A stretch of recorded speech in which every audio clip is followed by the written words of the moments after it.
Hi, everybody. Welcome to the show. First of all, let me do this. Hold on. Should have done that from the beginning. Taking that out because the show has started. We're not starting momentarily. We just started. And you know what? We have lots of fun stuff to talk about today. One thing in particular is positivity toxic? Let's talk about it. Stay tuned. Check this.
Hello, everybody. How you guys doing today? Let me change the camera angle here from my startup camera angle to my show camera angle. Let me pull my shirt down. Wear my More Joy shirt. All right. What a day. What a day it's already been this morning. Had a great walk with my mom, talked about Tobit. Did some fun stuff. Came over here and here in the studio. And yeah, we're ready to have a great day. I was going to have a really beautiful day. And I still am. Billy Riley, the man. Billy Riley is the man. I know he's saying that I'm the man, but he's the man actually. So, so today it's interesting. I'm going to start having guests in the morning again, but they're going to be just kind of joining me for breakfast clubby kind of stuff, talking about what's going on. Like, for instance, I do not read the Washington Post. I don't read the Washington Times. If I need news that's going on, I ask people or I look it up on the internet or whatever. I mean, I go to somewhat reputable news sources. I don't know that anybody in the media is completely reputable. But my mom mentioned to me this morning about this study, supposedly. I think it's just one psychologist's opinion. But as I read it, I don't disagree with it. Let's give you the look at it, okay? I'll probably get sued for copyright infringement. There it is, though. Okay. And it says psychologists are down with a little negativity. Cool. Okay. So the guy's holding up a sign, everything will be okay. I agree with the psychologist saying everything won't necessarily be okay. This is about how positivity can be toxic. I'm going to just read a really first part of this, and then we can discuss. And I'd love for people to join me on this discussion. Amid a raging pandemic and widespread social unrest, these days it can feel as if reassuring platitudes are inescapable. Everything will be fine. It could be worse. Look on the bright side. But as well-intentioned as those who lean on such phrases may be, experts are cautioning against going overboard with good vibes only. Now, once again, experts, they're talking to one expert. So I read the article and I don't disagree. So it's not like, that it's just some bunch of hogwash opinion page. This lady has a little bit of background, obviously, but it seems very much like common sense. So I guess there's a lot of people who, I guess people don't have, some people don't have the common sense. Either that or I think everybody does somehow, but a lot of the people that I hear and used to read, and one of the reasons I don't anymore, one of the reasons I started this media company is because there's way too much negativity in the world. And we need to bring that back to a balance. Because obviously there's things that happen that are bad. And you can't take a positive thing from it. A young child gets injured, gets hurt, gets killed, for God's sake. Amy, do you have time to come on the show this morning so we can discuss? I would love for you to do that. I hope you don't have, if you have time. It's only for a little while, another 15 minutes or so. But I want to discuss this with somebody who's a super bright gal, like my girl Amy is. So I'm going to send Amy an invite, and I'm going to tell her she has to come on. It's in your Gmail, Amy Elizabeth. It's in your Gmail. So egg. I just thought AEGG. All right, Amy, here it is. Here it comes. It's in your email. Join me here on the program. I'd love for you to banter with me a little bit about this subject. I don't know if do you guys get the Post up in Pennsylvania, or do you get the Philadelphia Flyer? I made that up. I have no idea. The Philadelphia Flubber, whatever it is. Anyway, I hope you can come on with me, Amy. I would appreciate it to have somebody to chit chat about with this. And I agree with what you said. It is what you make it. It is what you make it. And then there's people, they're going after, or they're talking about other people. Jamie Zuckerman, a licensed clinical psychologist based in Philadelphia, recommended mindfulness techniques that allow people to sit with their emotions.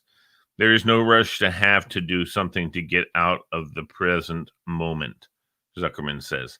In fact, the more that you do that, the more discomfort and anxiety you'll feel. That's kind of interesting.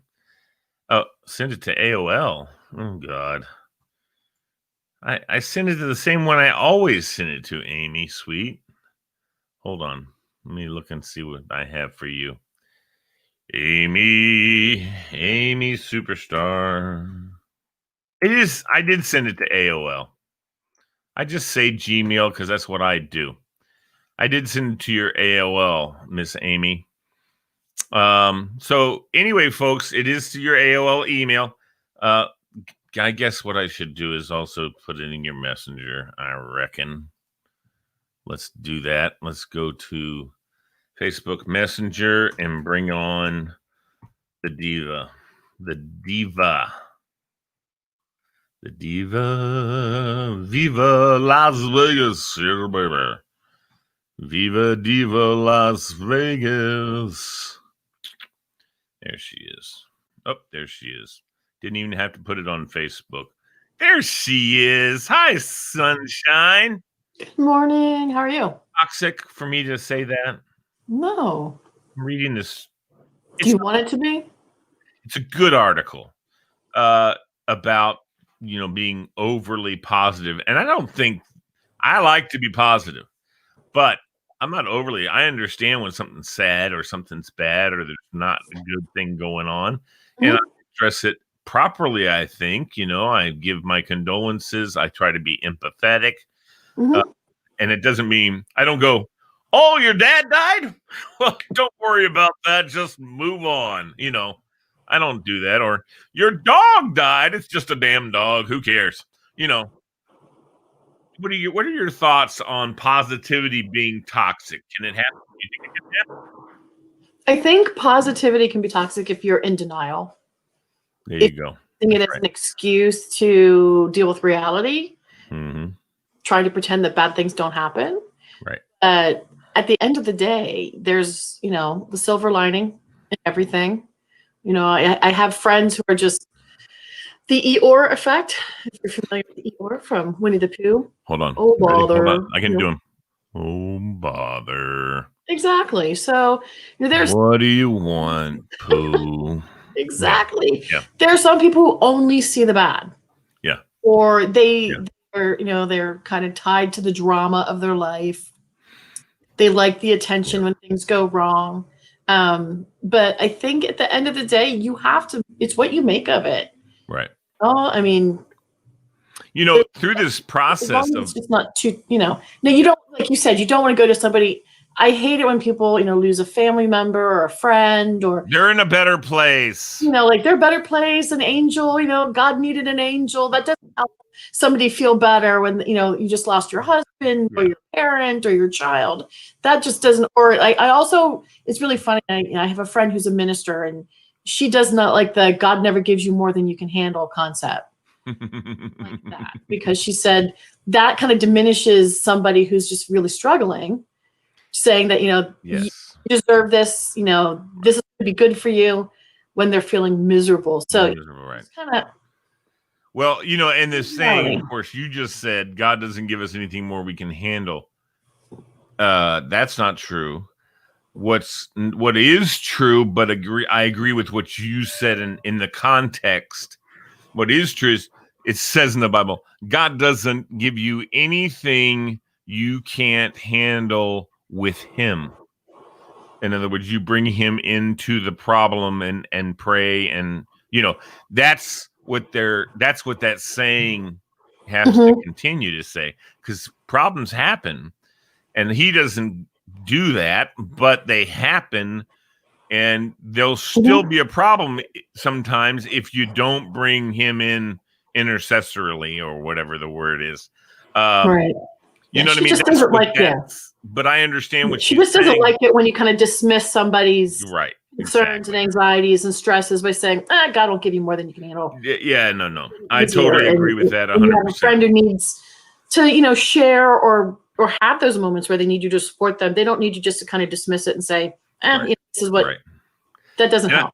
And I learned that lesson with this whole lung transplant thing coming up when I was first diagnosed with the lung disease. And then they said, you going to be on oxygen the rest of your life unless you replace your lungs. And then they said, no, you're going to die unless you replace your lungs. Yep. All through that, no fear. I don't know why. I feel like it was definitely a God thing, but I felt very much at peace. I felt positive. I felt like things would work out. But other people were very worried. My mom, my wife, my kids, they were worried. And what I learned, though, in the past, I've always wanted to say, don't worry. I'm not worried. I learned, don't do that. Don't take that from them. If they're worried, say thank you, keep praying, or whatever. Yeah, absolutely. I don't tell people anymore, don't worry, because they're going to worry. And if I tell them don't worry, I think, just like this article says, I think that's even worse, because they try not to worry, and it just, it magnifies to. It's like the grief process when people go through the grief, whether it's a death or some other loss in your life. Yeah. Telling people to just get over it. Yeah. Doesn't help. No. You kind of have to go through it. Get over it. Exactly. Get back in the game. Yeah. And I think the people that don't let themselves get through it, who are, artificially stoic, are not doing themselves any favors. No. And that's what I mean by the denial. So you have to be positive. There's always silver lining. You have to find the good. Like, people are saying, "Oh, I'm stuck at home." Well, what can you make out of it? What can you do out of it? You could be stuck in the hospital. Yeah, there's 1,000 worse things you could be doing than being stuck at home. And I get it. We all feel a little stir crazy. I've eaten in a restaurant once since March. Yeah. So there's definitely downsides, but you got to find opportunities to take advantage of what you gain from this. I think people are trying. I think so. I mean, one of my biggest things is I'm pretty sure, because you've been along for the ride here, is that my whole thing has been that the negativity came to such a boil that I got completely disenchanted with so many things that are negative, like politics, like the media. Oh my God, I'm so done with them. I don't read the newspaper anymore. Yeah, like I said, my mom told me about this article. It's the only reason I looked at it. And she reads the paper every morning, and she sees neat little, and she knows also what's bull crap and what's not, all that kind of stuff. I just got tired of looking at it, truthfully. It's just the front pages are just horrible, both sides. Just like the news media, people go, well, if you're conservative, watch Fox. And if you're liberal, watch CNN. No, if you're a human being, don't watch either one. Yeah, I can't do it. The vitriol is, and the spin and the mean for the sake of being mean, and exactly assuming things about people because of their political views or their gender, or it's just wow. Just stop, people. Absolutely. Everybody who's a certain color thinks a certain way, a certain religion thinks a certain way. There is no one cookie cutter solution for everybody. Every person is a human being. And if you don't take the time to get to know them, stop judging them. Yeah. This judgment from afar, the assumptions of what people think is just wow. I know. Yeah. And I think but I think that's the toxic part, right? Right. I think that's toxic for sure. The judging, you mean? All of it. Yeah, it is. It's totally toxic. And, I mean, I get what they're saying in this article about, okay, so here's one of them. It's really about keeping the tension on the other person. You're giving the person a place where they can actually have the emotions they're having, and doing that first before you jump in and try to fix it. Now, that's hard for guys. Do you think so? It's hard because men are fixers. And I say that I hate generalizations. So obviously not all men are fixers. Some women are fixers. I get that too. But I'm a fixer, but I've learned to try and hold back when someone's crying or they're upset. My daughter, for instance, she just has emotional times at times, just like anybody else. I mean, like your daughter and son, probably the same thing. And I just got to learn to let her. My wife has taught me that. Let her cry. She's all right. She's okay. Don't worry about it. Even when she says, I hate my life. All that kind of stuff, And it's like, and I want to say, no, don't say that, but I've learned. I just like, Or you ask them to explain what it is. Yeah. Oh, I can't do that either. Because I don't know. I'm just upset. Shut up. Aren't teenagers fun? Were we like that? You know what? I guess I had a couple manic breakdowns when I was a teenager. No one loves me. We've been through 2 romantic breakups with our kids this year. They're true first loves, both of them this year. And, my life stinks, and I'll never find somebody again. And but they're teenagers. They're huge feelings. Yeah. Huge feelings for teenagers. That's always feeling these things. I try and say to the girls when I hear them, when they come to me, like when I used to work in high school, me and Bobby are dating. We just started dating, Mr. Bailey. We hooked up. And I'm like, what does hooked up mean? Anyway, but and everyone has a different definition, by the way. I've heard lots of different definitions. Some say holding hands and agreeing to be girlfriend, boyfriend. That's hooking up. Some say, is Mhm. hooking up? I don't know. You gotta ask for definition. And I don't ask anymore. I don't say, what is hooking? I just say, whatever. No, They I say, ask. oh, we hooked up this weekend and, he's really so sweet and everything. I go, you know what, dude? You're in high school. Kick him to the curb. Don't have a boyfriend in high school. Good Lord, save your emotions. Go out on dates. That's fine, but don't. Yeah, very rarely. And if that's your soulmate, he'll Mhm. still be your soulmate when you're getting Mhm. ready to graduate high school and going off Yeah. to college, and y'all Yeah. can be best friends. That's the kind of Mhm. relationships I had. I had, of course, I had lots of different relationships with girls, but we just talked. We Mhm. were friends, and Yeah. yeah. So I don't know. Yeah. Just never. My sister married her high school sweetheart. They've And been. are they still married? Yes, they are. Good. Absolutely. Because I used to always say, well, I had a friend who I thought was an exception to that rule, but they got Mhm. divorced. So Yeah. that sucked. But they were a great couple, had great kids, and I don't Mhm. know what happened, but I Yeah. still to this day something happened. However, I don't know what it is, Where it and I was, don't yeah. know that I care to know anymore. If someone Well, was to and tell that's me, that's and that's another the whole kind of positive thing yeah, ties to life choices. mhm, Sometimes we look at them and don't understand them, but sometimes people just need to be supported through it, even if you don't understand it. And that's the that's right. reality check of the not just being positive for the sake of being positive, but sometimes it is what it is. I hate that phrase. I hate that. Oh, I hate that But it phrase. is. But right. It is what it is. I hate that phrase. But And sometimes speaking of teenagers, my other it's one, true. whatever. Mhm. I hate whatever, and I do it. I find myself doing it. My daughter hates it. I go, whatever. And she's like, Dad. And I'm like, oh, you do the same thing to me. Isn't it funny how You- your kids pick up those whatever. little things? Yeah. Mm-hmm. Whatever. Oh, my dad. I think he probably he wanted to kick my ass a couple of times when I was a teenager and said, whatever, Dad. And you Well, wring your neck, what? whatever. Well, what you're talking about positivity in teenagers, it's crazy right now with the kids these days. I know. Suicide rate is incredibly high. I know. I know a lot of parents are What do we struggling. do about that?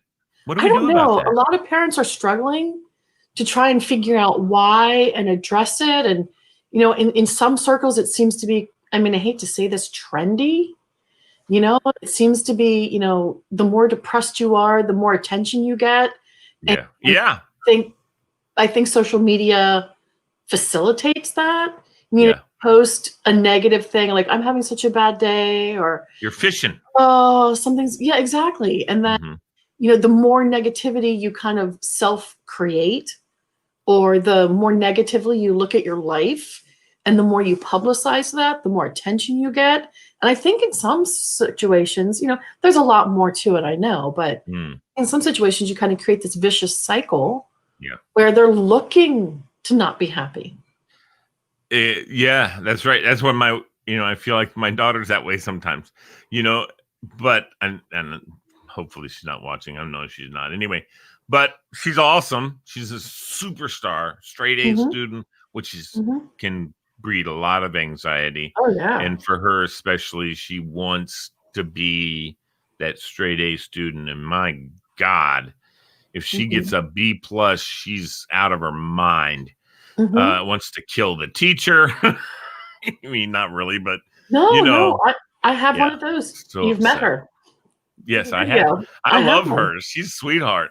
I want to But, meet her. She's funny. She's But funny she was girl. so funny. She was dating this. She always wanted to be a vet, and then she wanted to do this, and then she wanted to do that, and then she was dating this guy. She changed her mind, suddenly wanted to go into something completely unrelated. Uh-huh. And every time she talked about not wanting to pursue what she wanted to do before, which was either be a vet or a neurosurgeon, nobody asked her, like, are you sure you don't want to go be a doctor or something like that? I hate to where What about being a veterinary neurosurgeon? well, there you go. That's an Because option. we're getting there. We're getting there. It used to be, you know what? If the dog was a little whoop and he's walking into walls, and you just put him down. Not now. There's All dog right, well, psychiatrists. it's only going to cost $400,000, but we can dog get your therapy. dog. Yeah. dog What? whisperers and stuff like that, right? The lady down the street, her cat's liver failed. They paid $9,000 for a new liver for their cat. I'm not surprised. But back to that last thing, it's like, you know what? It's like, kids are just different these days. People say, you just said, you said, were we like that? I don't think we were. I don't remember. I've asked my parents, and maybe they've just forgotten after 40 years, but they don't remember. You don't remember what? You having being breakdowns like and stuff? Yeah. I mean, we all had those moments. I remember my sisters. When my first boyfriend dumped me, I laid on the couch for a week, and I didn't feel like eating. And my mom's like, "Do you want some soup? Do you want some soup?" But other than, that's the only time I remember ever just being like, "Oh, woe is me." Yeah. Was that Stevie? Generation. What? Was that Stevie? Yeah. I don't know how you could have been so upset about him. I like the guy so much. I was devastated. I bet. He's so funny. Yeah. No, but I think the generation today is just a little different. And maybe, I looked at the music. The 80s music was much more upbeat and positive and fun to sing and dance. And the stuff today is just like morose and like, oh, I hate you. And the N word in the music today, it just ticks me off. Yeah. Kids both said, but Mom, it's on almost everything we listen to. Well, stop listening to that. I know. It drives me nuts. Here's some Cyndi Lauper. Have fun. I know, right? But they're right, though. I mean, all this negativity is like in their music. It's in culture. It's in the judging, turn on a TV show and you're getting voted off an island or voted out of a house or, exactly. It's about sucking up and, being fake and, not getting voted out and false friends and fake alliances. It's just good Lord. I know. My mom was saying the same thing. What was the thing? My mom the other day, we were playing, have you ever played, it's not Jack in the Box, is it? It's something, it's a game. It's on the, it's an app where you can all play with your phones and it's called What's Up, Jack, or that's something. I forget, but it's really fun. My son has it on his Microsoft, whatever the hell it is. Xbox One. I'll have to figure out what this is. Yeah, it's really cool because they've got lots of different, obviously different kinds. It's really, you guys would have fun with it. Figure it out. That'd be fun. It's called Jack. I'll have to send it to you. I'll find out what it is. All right, that'd be awesome. But it's a totally fun game. But there's one game where you're trying to fool everybody. You're lying with it. You're lying, and whoever the best liar is.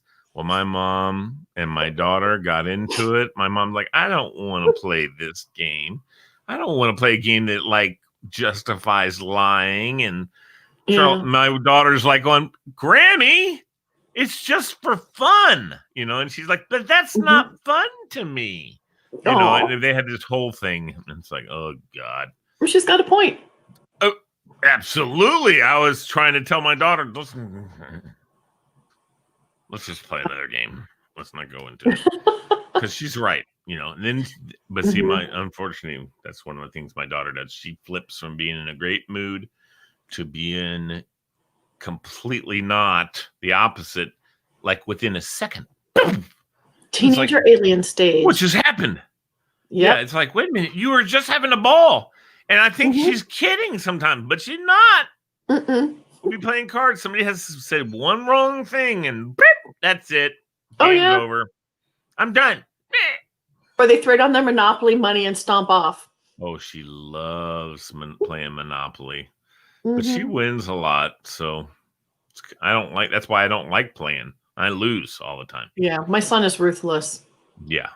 Well, maybe we ought to put them together and they can, how old is your son? He is almost 15. Well, my daughter's 15. Ooh, Amy. No, I'm just kidding. Anyway. You're so funny. So how's he been, though? Has he been okay? Speaking of positivity and stuff. Has he been okay? Other than his last girlfriend. No. Unraveled recently. Yeah. The first the first one he really it's always. Yeah. Loved. Oh, I love you. This was like the first one where, he really felt it. Yeah. I understand. really meant something. So You know, that's why I think part of me I one time was taking my psychology class in college, and mhm, my professor was awesome, and we were talking about multiple personalities, and mhm, he said something about, I can't remember. He said something about intelligence mhm, and being able to cope with multiple personalities, and how mm, more intelligent you are, the better you can cope with your multiple personalities. And after class, I walked around. So what happens if somebody has like 6 multiple personalities, but no one knows it? They just keep it on the down low. No one knows. He mhm, said, that's genius.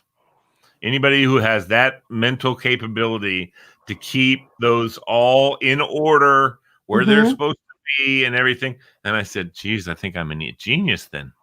Anyway, but I do sometimes feel like that's the case, because sometimes I Mhm. could give a rat about stuff, but I have to be Oh yeah. careful. Because I Mhm. can't say to somebody who's suffering, "We'll get Yep. over it," that kind of thing. But then there's another part of me who's very empathetic, who says, Mhm. "I'm so sorry that," and I work at that and try and help Mhm. them get through it. But Yeah. there's this other person sitting over here going, "What's it?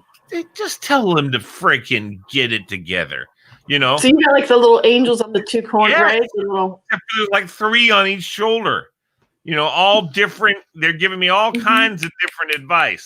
And luckily, I'm intelligent enough to pick the one that I think, but not always. Sometimes I say the Right. wrong thing and they go, "That's just great, Lee. That's That's just called being great." human, right? That's called being human. Exactly. Exactly. And I think So, that people need to accept the fact that they're human. I think no, that's I think one being of my positive. personalities is very sociopathic. Doesn't have an Really? emotion, because yeah, and it's just bad emotion. Just like, that's why I so love watching Criminal Minds, because I can identify with so many of the people, including the investigators and the Mhm. detectives and the agents. Mhm. But I can also identify with some of the people they're hunting, and I'm like, that's not good. But again, I feel like I have control, so it's not like, and I don't ever fantasize about killing somebody. Never have. But it's interesting to watch how they analyze and stuff like that. So It always really love, is. always love. I have a feeling you and I are pretty close in thinking about things similarly. Yeah. I think we do. I think we watch that and go, now if I could he do had that. just done this, he could have gotten away with it. Mhm. It's like, all right, stop thinking that way, Lee. Stop. You know what? Most criminals aren't that smart. You know what the old saying is? Prosecutor's office, most criminals are not that smart. If you're dumb enough to commit the crime, you're dumb enough to get caught. This is true. And I've always heard that. I've always told people that. If you're dumb enough, in other words, you don't realize that you shouldn't commit the crime, then you're going to get caught, because you shouldn't commit those crimes. You know, when I worked for the prosecutor's office, I found that there were like 3 types of criminals. Yeah. The dumb ones, just what the hell were you thinking moments. Yeah. The impulsive ones, the ones Who are that also dumb. what That dumb. we're also dumb. Yeah, no, that not necessarily dumb, just impulsive. Like they don't have that filter. You and I would want to do something and would be like, no, but they'd be like, okay, yeah, sure. Or like, and sometimes it would be at the encouragement of friends or, whatever. Yeah. And then the last one, and these were the ones that scared me. So the dumb ones can be fixed. Mm-hmm. Impulsive ones can be fixed. Right. The ones that scared the stuffing out of me were the ones that had no conscience. And feel them in the room, you're sitting there at the prosecution desk and like, you could just tell, a lot of these kids just came from bad families and they made bad choices and it was impulsive, but there is the occasional one that just walked in that just made you go, I can't. And this is not to delve into anything political, but I was watching, and I don't know Kamala Harris, who's the vice presidential candidate or whatever. I don't know her. I've seen things people say about her. I've seen both sides, whatever. I don't care. Pros and cons. But I understand that she's a big proponent of restorative justice, and I've took criminal justice and I took juvenile justice, and I know through doing criminal justice and even my own thoughts and research and stuff on that stuff is that I believe in that also. I believe in restorative justice for, like you just said, for two types of criminals. But there's that other type. We need to lock them up and put them away. Don't ever let them out. Yeah, they can never be part of society. No. There's one kid that decided he wanted to be the devil. So, it wasn't a mental defect. He was one of those. No, it was a mental. And he jumped off an overpass into a convertible, passing underneath. And he was one of the. I remember it so clearly. 30 years later, 20 years, whatever. Yeah. He was so obviously he had no conscience, none. Right. Yeah. Right. Even the kids that seem tough, you can tell that there's still a conscience in there. But, absolutely. Yeah. No, I used to, and I could touch that. I mean, I could touch that in a kid. When I worked security in the schools, I worked with kids. I saw kids and I could see the good in them. I could see the struggles they'd been through. Yeah. I could see all that. I mean, I just had that ability, I guess. I don't know. Yep. Anyway, that's that's called. And I definitely have a gift of discernment. And I could see that. I'd see kids walking down the hall and I would go, and they're just walking, but their eyes were dead. They were upset. They were whatever. And I'd be like, oh, wait, what's going on? Nothing, Mr. Bailey. Nope, not buying it. What's going on? And then it's like, I just found out my grandmother died and blah, blah, blah, blah, blah. It's like, come on. And I take them to the psychologist because I wasn't a psychologist. I wasn't going to fix them. I wasn't going to, I'm just a security guy. Yes, I know a lot about kids and mental and all that because I say that to those kids all the time. Mr. Bailey, you don't understand. Oh, yeah, you're right. I was 14, then I was 16, and I was never 15. Make sure you use that with your kids. I like that one. Yeah, I love it. My dad used to do that to me all the time. They seriously think we never felt the same way. Me down. He would shut me down. I go, you don't understand, Dad. Oh, yeah, you're right. I was 16, then I was 18, and I never was 17. And I was always like, shit. That's not fair. Don't throw that back at me. You don't know. It's true. So, but yeah, you got to pull that. I love doing that. I did it with my kids and they go like this. Thanks a lot, Dad. Of course. It's awesome. But I do that to the kids at the school too. Oh, poor thing. Oh yeah, that's rough. Look how old I am. I went through the same crap and, now you're a security guard. All right, you little smackhead. I know, right? But parents always know best, Winnie Spencer says. But you know what? Now that now that you're talking about like the whole justice legal system and the concept of positivity, it's a really interesting combination there. It is. It really absolutely is. It is. Yeah. Because it's a whole different world. It is a completely different world. Juvenile justice, especially, when I took that class, I thought it was going to be about youthful offenders, and juvenile justice is so much more than just youthful offenders. It's about abuse by parents. It's about abuse by strangers to youths, not youth offending. And that's what I had that preconceived notion that juvenile justice and family court was for helping kids who weren't, doing what they're supposed to be doing. No, sadly, there's lots everything. Yeah, in fact, that's the part I worked for in the prosecutor's office, the juvenile. Did you? Oh my God, that's hard. That's hard, Amy. How did you deal with it? You just, you take it with a grain of salt. Compartmentalize. 98% of the kids. This is in Cincinnati. You get primarily, a lot of the inner city kids, and in the surrounding areas, and you get a big mix. And 98% of the kids just need someone to intervene on their behalf. A lot of times they grew up in a horrible situation. Yeah. They have, influences from friends in the community to make choices. A lot of them have drilled into their heads that, you'll never get out of here. There are no options. And they choose to pursue criminal activity because it seems like the fast and easy way to get what they want. Right. And that's what they're told. They're told that too. Yeah. And in some of those communities, being weak means being a victim. Yeah. So like you were saying, like you put on this tough guy act. A lot of these guys were just, after they were away from their friends and family, and, a lot of them were just nice kids in a bad situation. I mean, the worst example I ever had was there was a father and a son who were living with the grandmother, so the father's mother. Yeah. And they had gotten into a big fight and they had pressed charges against each other, the father and son. And the fight happened at the grandparents' house.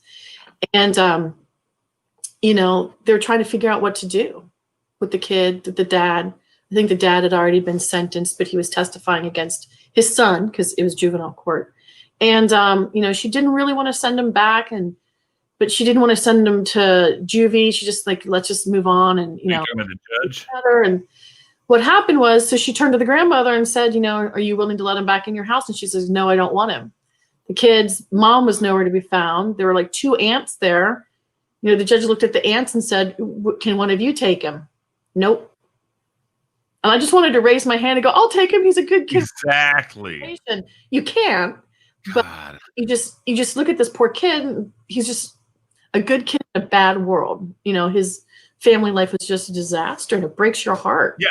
And not that our world is bad, but his world is bad. His world is bad. No, right. And I just could not believe that this kid had to sit there and nobody wanted him, and had to listen to his entire family say, nope. And he wasn't a bad kid. This is the first time dad started it. He fought back. The kid stood up. You can't blame the kid. That's why the judge didn't want to put him, in juvenile detention or anything else. She wanted to let him just, find a good, healthy, safe place to live. And there was no option. So ultimately, for his safety, she did put him in juvenile detention. For his safety, right. For his safety. It's like, you just look at stuff like that and you can't fix that in a courtroom. I know. You said it's so much more than just the justice part of it. It was tough. It was really tough. That kind of stuff, I've always been somebody that just has a heart for foster kids, for kids whose parents don't want them, or for kids whose parents not so much don't want them, but don't care about anything but themselves and getting high or doing whatever they're doing that's not right. So they're not capable of taking care of their kid, and I'm like, I just wish that I could, just fix it. I remember in Germany, there was a place in Germany, and I don't know how we came upon this place or why we were there. Perhaps friends, anyway, but they had these houses that were on this, like a farm property, pretty 5-bedroom houses. Wow. And they had couples that lived in the house with, I guess, foster kids or kids who didn't have families or whatever it was. That, like three or so of them lived in the house, and these were teenagers. So they could take care of themselves and they took care of the house. They had chores, all that kind of stuff. I would love to do something like that and get kids out of a foster program that is so bullcrap, And, I don't know if you know this, but I remember one of the things was the adoption laws are also screwed. And it's why people go to China and Vietnam and wherever else and get babies, because you can't. If I live in Tennessee, this is a real story. My friends are in Tennessee. They can only adopt, and I don't know about Tennessee. Sorry. I can definitely speak for Washington, D.C. Children who are unwanted or who are born and the parents give up their parental rights, they cannot be adopted from by anybody outside of Washington, D.C. Yeah, there's crazy rules all over the country. And you know them because you worked in the juvenile justice system. So there's babies that there's a couple in Ohio that want a baby. They don't even care if the baby has, fetal alcohol syndrome. Mhm. They don't care. They want a baby, Mhm. and they can't get a baby from Mhm. DC. And say there's 7 other families that want babies, and they're in the back of the row. So anything that's Mhm. coming available in Ohio, Mhm. they ain't gonna get for a couple of years. You know what I Yeah. mean? So And they, it's but they're yeah. not, but they can't go anywhere else in our country to find someone to adopt. Yeah. And it's It expensive. sucks. It's like, how does that work? There's You a lot of know, people that would love to adopt kids, but they can't because it's financially prohibitive. it's that too, that too. It's But just our which is government unfortunate. pays. Well, that's the interesting too. The government will pay for foster care, and I Mhm. know it doesn't really pay for everything, obviously. Mhm. But once you adopt, done. I think that'll continue. I mean, even though you're adopting and taking that child as yours, if you need the extra help, you Mhm. should for sure get it. You should Yeah. get money back. Some states From are good. I Pennsylvania, yeah, Pennsylvania has a SWAN program that if you adopt one of their kids that have been identified in part, and that's the state-run adoption program. If you adopt them, they provide support. But a lot of those are older kids or teenagers. They're the don't ones know. that Those are the ones I have the heart for. You know are, what I mean? I want mhm. that's the kid, even if he's 17, that I want to say, Yeah. dude, come on, I got a place for you to stay for a while. You can Yep. hang out. We'll, it's Mhm. that's the kind of kid that I want to bring in because guess what? He can come and go as he needs to. Obviously, Mhm. he'll have rules set up Mhm. because of his past. He's probably not a good. No, it's not wrong not being a good thinker, but I'm saying he may think that it's okay to do certain things and whatever. But I don't have any problem with talking with a kid like that and saying, "Listen, Mhm. time to retrain." You got to retrain your mind so that you can have a successful life and do everything you can do to be what you want to be. You Yep. can't, you can't, no matter how hard you work, okay? No matter how hard you work, it's one of my pet peeves when people say, you can't be anything you want. I Mhm. mean, you can't because people can get in the way. Other Mhm. people who you have no control over can get in Yep. the way. So you want to be a doctor Mhm. at Fairfax Hospital. Mhm. Well, guess what? There's a whole lot of people that decide if you should be hired. It has Mhm. nothing to do with how Yeah. hard you work or anything like that. They don't like Yeah. the way your eye droops. They're gonna, it's kind of weird looking. Let's not hire that guy. That's prejudicial, but still, it Yeah. happens. You just never know. You never know. It's always Yeah. kind of Yeah, anyway, I would love for people to consider adopting older kids. I have a couple friends who, basically aged out of the foster system and, basically came of age without a family. my God, that Real, sucks. it's just crazy, right? And, Yeah. a lot of these older kids are great kids. In fact, a lot of them have grown up well beyond their years because Hmm. they had, like you said, parents who are They had to take care of themselves when they were and 10. yeah, they take care of themselves and their younger siblings. And, some of them are extraordinarily mature, very responsible, excellent human beings. Just in, again, like you said, just a bad situation. And they would love to have a family. So yeah, that's actually something that we've talked about in the past. And I've had kids though that were my kids and at schools Hmm. who I still am in touch with, and they are Hmm. always telling me, you were better influencing me on me than my dad and mom ever were. And I'm There you like, well, go. I'm here for you. If you need something, whatever, let me know. But You know, that's kind of like the circle round of the positivity, right? yeah, They needed that positive influence in their life. hmm I don't that's think right. that's toxic. I don't think being positive in a positive way is a bad thing. No, Like some people just need that. And I don't think it's always toxic as long as you do it the right way. well, and of course, that's one of the reasons why I wanted to look at that article because I'm like, see, they're trying to put down people who are positive, saying Hmm. they're toxic. No, not necessarily. if they, Nope. as long as you understand that you can't be positive about everything, but you can try to spin stuff to be positive. Anyway, we're out of time. I got to run. I got stuff to do today. Amy, I better go thank back to you so work. much. We got to start doing this. I mean, in the mornings, we can only do it. We'll only do it for half an hour. We did it for an hour today. So, but Gotcha. we can shut it down and just do a quick half-hour break for you. Half That'll be my hour lunch. for me. Yeah, we'll do it. We'll call it your lunch. Yeah. There you go. All right, Amy. Thank you, darling. I love you. Thanks a care, lot. Lee. All right. Bye-bye. Take care. Bye.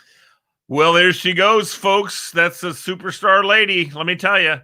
And it's time for us to finish the show with my mom coming into the back, bringing me stuff. I don't know what this is all about. I'll tell you later. All right. I got to go. Take care, everybody. Let's see. Where's my ending stuff here? And be encouraged, folks. Be encouraged.